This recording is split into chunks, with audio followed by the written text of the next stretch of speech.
If you cannot charge your Samsung Galaxy Tab A11 to 100%, if the battery is stuck at 80% for example, in order to solve this issue, we need to open Settings, scroll down on the left side and go to Battery Settings, and then choose Battery Protection. And the reason why the battery is stuck at 80% is because of the maximum battery protection, or maybe even the adaptive battery protection.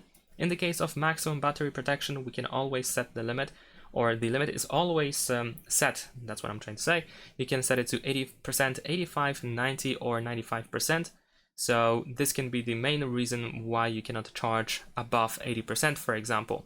And also, if you use the adaptive battery protection, the tablet can stop charging at 80%, as you can see over here, if the tablet didn't learn the pattern, your charging pattern yet.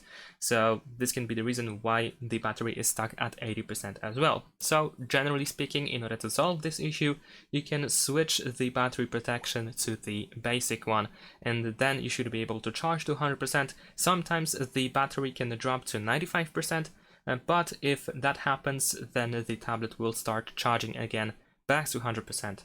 And that's it. Thanks for watching, leave a like and subscribe.